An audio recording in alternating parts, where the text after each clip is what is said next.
이번 키워드는 텃밭의 무관심입니다. 그냥 무관심이 아니라 민주당의 텃밭에서도 무관심하더랍니다. 이런 키워드가 나왔습니다. 자, 어제 상황 좀 보죠. 자, 이재명 후보 호남도 싹쓸이다. 그러니까 득표율이 거의 80%에 또 육박하게 나왔어요. 뭐 대부분 지역에서 비슷한 숫자가 계속 나오고 있습니다. 이재명의 민주당 이제 딱 일주일 남았다. 자, 오는 일요일이면 확정되거든요. 서울 수도권 오는 주말에 서울 수도권이 열리거든요. 내경선이 일주일 남았다. 근데 지금 이 정도 호남까지 끝난 상황 보면 뭐 이거는 이미 다 뭐 정해진 거 아닙니까? 뭐 이 분위기예요 지금. 자, 전체 보면은요 78.13% 득표. 그러면은 2위 박용진 후보인데요. 두 명이 지금 경쟁 중이니까 뭐 안 봐도 아시겠죠? 뭐 얼마나 얻었는지 뭐. 누적으로 하면 78, 뭐 80입니다 거의요. 일각에선 역대급 득표율 기록한 쭉. 그러니까 역대 당대표가 되신 분 중에서 가장 높은 득표율을 기록한 것 같다는 거죠. 지금 흐름을 보면은요. 그리고 최고위원은 5명을 뽑아요. 근데 지금 상위에 오르신 분은 친명계가 4명이에요. 5위 안에 4명이나 들어간 거예요. 한 명은 고민정 의원이죠. 여기는 이제 친문이라고 꼽히시는 분이잖아요. 그러니까 당대표도 그렇고 최고위원도 그냥 다 싹쓸이다. 이런 표현 나옵니다. 벌써부터 지금. 자, 그럼요. 어제 순회 경선 끝난 뒤에 이재명 후보가 한 예의가 있습니다. 들어보시죠. 전라남도 그리고 광주, 광역시 우리 당원 동지 여러분들의 높은 지지에 진심으로 감사드립니다. 어머니의 사랑을 느꼈습니다. 더 낮은 자세로 더 열심히 임하도록 하겠습니다. 고맙습니다. 자, 이재명 후보 거의 80%에 육박하는 평균 득표율, 엄청난 득표를 하고 있는 거죠, 지금요. 압도적인 겁니다. 그런데요, 한꺼풀 들어가서 좀 보죠. 다음 기사입니다.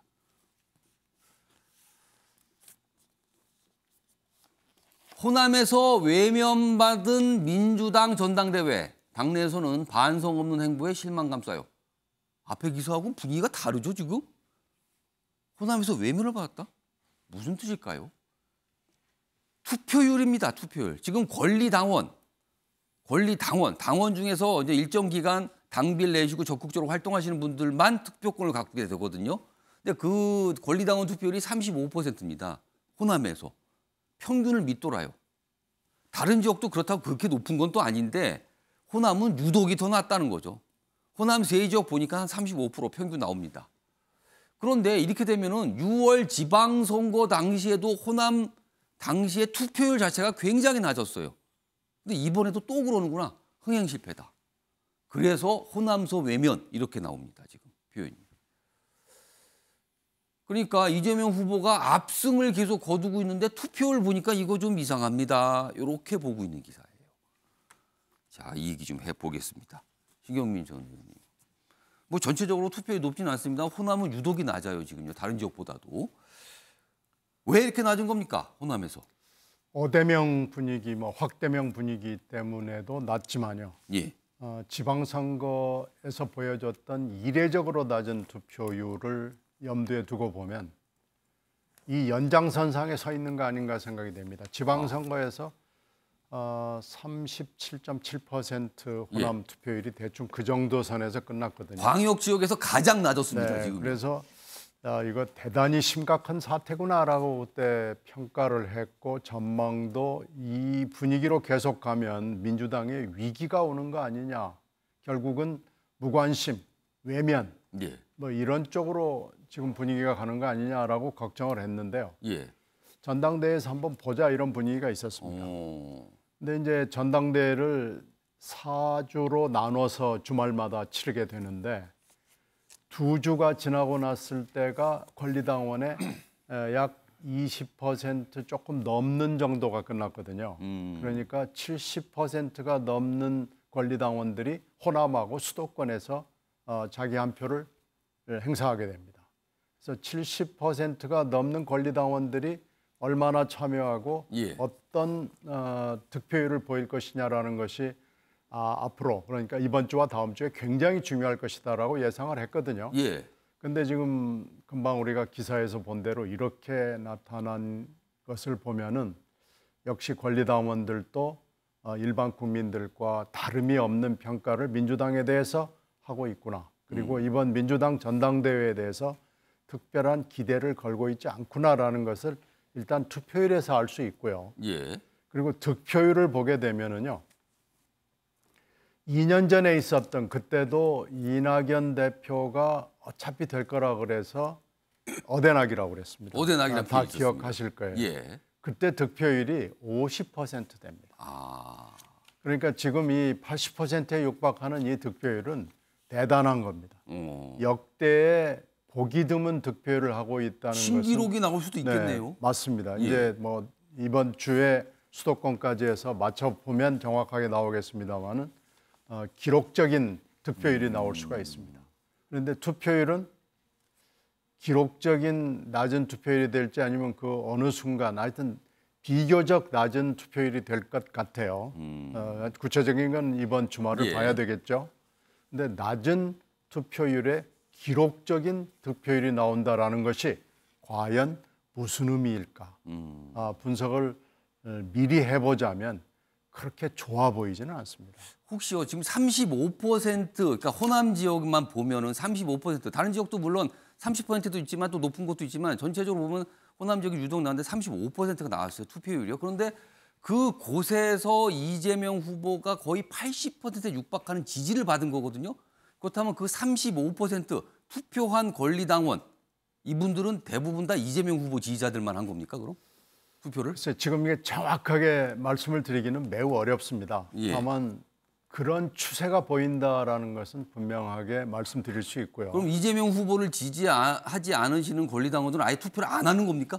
그러니까 어차피 뭐 이 여대명 확대명이라는 분위기 속에서 내가 뭐 여기다가 하면 뭐 하겠느냐. 권리당원 투표는 그렇게 복잡하지도 않습니다. 그럼에도 불구하고 난 그냥 안 할래. 예. 이렇게 해서 패스를 하는 경향을 보이는 것이 대단히 좋지 않죠. 그 사이에는 다른 지역은 투표율이 낮아도요. 호남은 매우 높았습니다.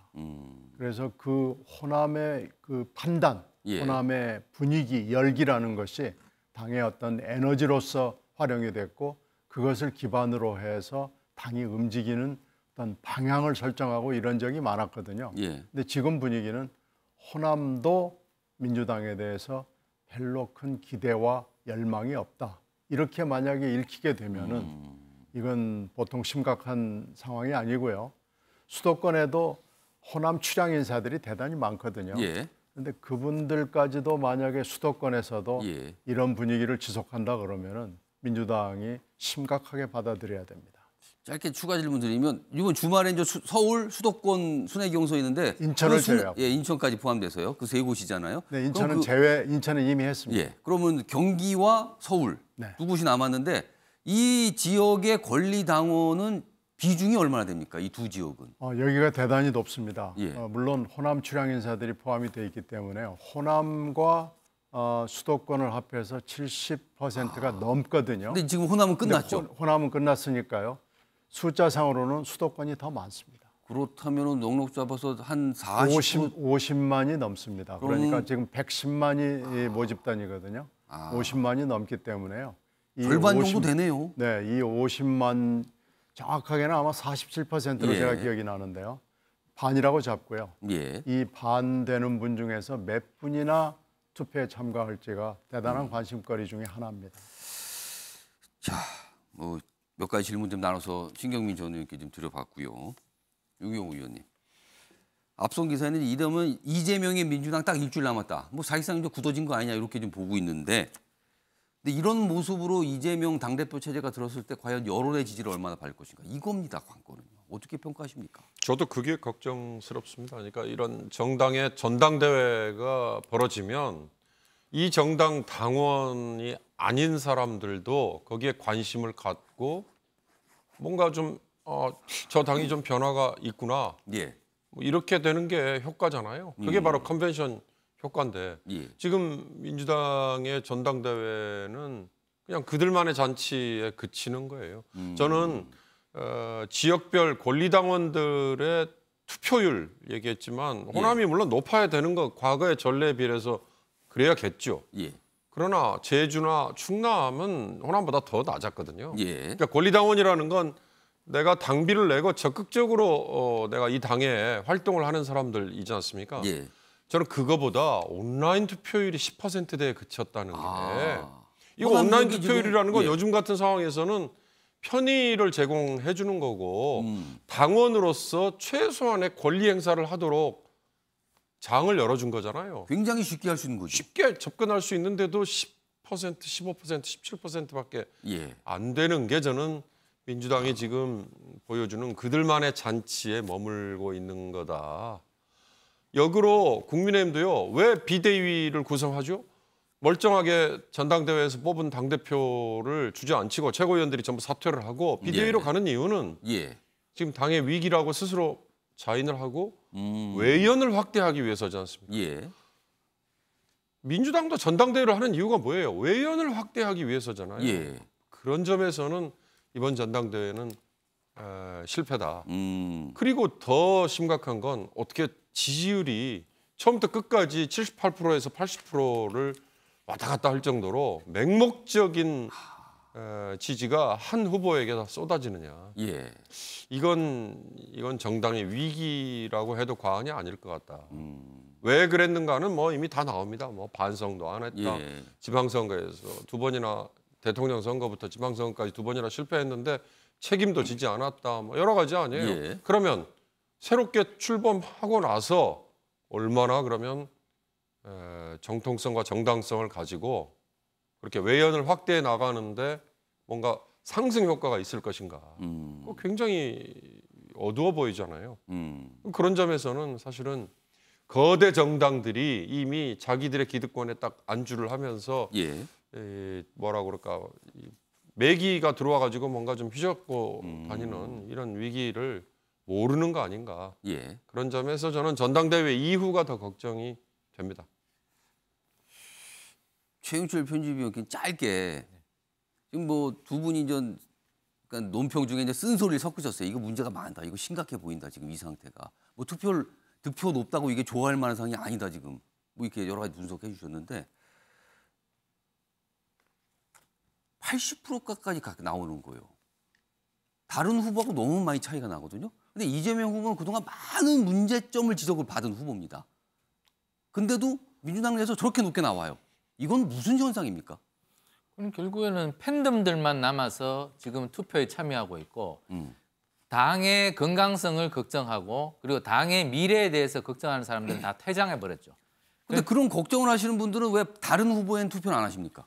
다른 후보들은 여태까지 열심히 노력하지 않았다는 것도 있고 그리고 이재명 혼자서 너무 독주하고 있다는 이 피로감 그리고 이 독주가 결국에는 다른 후보들에게 대해서 굉장히 위해적이기 때문에 예. 결국에는 이것은 더 이상 볼 필요가 없다고 생각하고 모두 관람석을 떠나버린 것이죠. 그럼 그냥 전체적인 분위기는 민주당 내부의 당원들이 자포자기입니까? 그러면? 그렇습니다. 저는 이 퇴장객들이 너무 많아서 골수팬 몇 명만 놓아놓고 하는 경기다. 결국에는 그러다 보니 많은 사람들이 그 경기에 대해서 관심이 없고 그리고 나온 후보들도 결국에는 예. 사람들의 위치가 쪼그라드는 결과밖에 되지 않는다. 아까 뭐 윤경 의원님 그 외연을 확장하기 위한 예. 점수를 준다면 뭐 거의 낙제점이라고 말씀하셨는데 결국에는 자기 골수 팬들만 모아놓고 하다 보니 결국엔 경기력 향상이 안 됐다. 그리고 앞으로 이런 경기력으로는 절대로 다른 강팀과 만나서는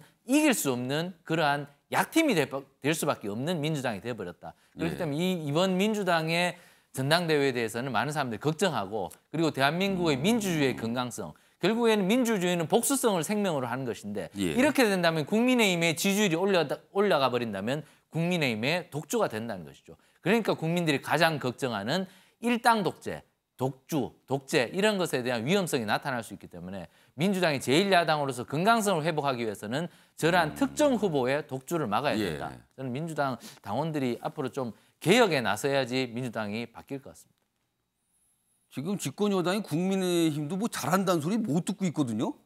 근데 경쟁 정당인 다른 당을 딱 보는데 사람들이 아예 관심을 안 준다는 거죠. 이런 겁니다, 상황이. 다음 기사 좀 이어가 보죠. 뭐 광복회 뭐 이런 얘기 요새 자주 나오죠, 기사로. 여당과 보훈처, 김원웅 비리, 문재인 정권 비호받았다. 이런 가운데 야당은 침묵하고 있다. 전 광복회장, 과거에 있었던 어떤 일에 대해서 지금 계속 뭔가 문제 제기가 있죠.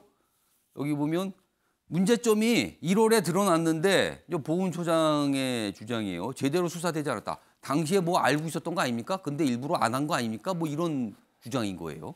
권성동, 입으론 광복, 손으론 착복. 이런 표현까지 나왔습니다. 지금. 사실 민주당은 좀 두둔했던 이 김원웅 전 광복회장에 대해서 뭐 좋은 얘기를 좀 했던 경향이 있어요. 뭐 근데 지금 공식 입장 없다. 뭐 이런 반응인 겁니다. 자, 이와 관련된 영상도 준비했습니다. 들어보시죠. 광복회의 설립 목적은 독립유공자의 숭고한 뜻을 받든 민족 정기를 선양하는 것입니다. 이 내용은 광복회의 정관에도 명시되어 있습니다. 7.1 청산은 광복회의 존재 이유입니다. 광복회가 7.1 청산을 주장하지 않는다면 누가 하겠습니까? 전 회장의 파렴치한 범법 행위는 단순한 부정부패를 넘어 역사의 법정에서 순국 선열이 비분강개할 일입니다. 첫째, 만화 출판 사업 책자 인쇄비 과다 견적. 둘째, 수목원 카페 공사비 과다 계상. 셋째, 대가성 기부금 수수 및 목적 외 사용. 넷째, 법인카드 유용. 다섯째, 불공정 채용 등 여러 가지 문제점이 드러나 전 광복회장을 비롯한 5명에 대해서 형사 고발하고 여러 가지 행정 조치를 취할 계획입니다. 물론 형사 고발이 이루어지고 어떤 사법 당국의 어떤 조사가 이루어지고 그 후에 과정도 남아 있는 거죠. 일단 문제 제기가 나왔어요. 강하게요 지금. 뭔가 들여다 보니까 이런 이상한 모습이 있더라. 이겁니다 지금. 자, 홍석준 의원님, 지금 상황은 어떻게 평가하시겠습니까? 저는 우리 김원웅 전 회장이 가발 쓰신 건 이번에 처음 알았습니다. 그 항목에 뭐 그런 설명이 있었죠. 항목에 보니까 저런 어떤 그 비리도 문제지만 저는 김원웅 회장이 재임 시절에 한 여러 가지 정말 망언 중에 미군은 점령군이고 소련은 해방군이라는 그런 이야기를 했는데 그러면 결국은 우리 대한민국의 정통성을 완전히 다 부정한 것이고 1948년 유엔이 한반도의 유일한 합법정부는 이제 대한민국이라고 한 그런 어떤 국제적인 결정도 다 무시한 그런 어떤 망언을 해서 굉장히 우리나라를 혼란스럽게 만들었지 않습니까? 그러면서 또 그 연장선상에서 백선엽 장군의 어떤 뭐 파묘라는 그런 이야기까지도 나왔는데 저는 광복회장으로서 과연 재임 시절에도 저런 식으로 말을 할 수가 있는가 좀 비판을 해봤는데 이번 사안을 두고 생각을 하면은 어떻게 보면은 개인의 어떤 그런 어떤 비리 내지는 잘못을 좀 덮기 위해서 어떻게 보면 민주당에 좀 구애를 하기 위해서 더 어떻게 보면 좀 망을 한 것이 아닌가 이 정도로 생각할 정도로 이번에 어떤 이런 어떤 비리 어떤 행태의 어떤 결과는 굉장히 좀 충격적인 어떤 그런 어떤 좀 사실입니다. 일단 뭐 사업 절차가 진행되면 또 뭐 스스로 소명을 하겠죠. 그리고 이후에 뭐 아직까지 뭐 더 절차가 남았기 때문에 뭐 단정적으로 얘기하기는 어렵습니다만 일단 강한 문제 제기가 나온 거예요. 신경민 전 의원님, 민주당에서는 별다른 입장이 없습니다. 뭐 잘못한 건 잘못한 거니까요. 입장을 안 낼 이유는 없는데 이제 뭐 문재인 정부에서 광복회 회장을 했다는 것 때문에 아마 뭐 그런 걸로 짐작을 합니다만은 그럴 필요가 있나 싶습니다. 조금 난처하다고 생각하는 건가요? 뭐 난처하다고 생각을 하는 모양인데요. 되게 역사와 국가 기관을 지금 근간으로 하는 조직이잖아요. 이런 경우에 비리를 저지르면은 뭐 그걸 이렇게 좀 적당히 무마해보고 덮어보려고 그러는 움직임이 있는 건 사실이지만요. 이 경우에는 너무나 뚜렷한 잘못이 있고요. 그리고 이 김 회장이라는 분이 그 사이에 여러 가지 기행을 많이 했어요. 그래서 이걸 뭐 당 차원에서 곤란하게 생각해야 될 이유가 없고요. 역사와 국가기관 사업을 무기로 해가지고 비리를 저지르는 것은 더 나쁜 짓이죠. 특히 김 회장 경우에는 본인이 국힘당하고 매우 가까운 분이었고 거기에서 국회의원을 했기 때문에 더 지나치게 선명성을 하려고 했던 거 아닌가라는 짐작을 합니다. 그래서 사업은 사업이고 비리는 비리고 그러니까요. 분명하게 태도를 밝히는 것이 맞겠죠.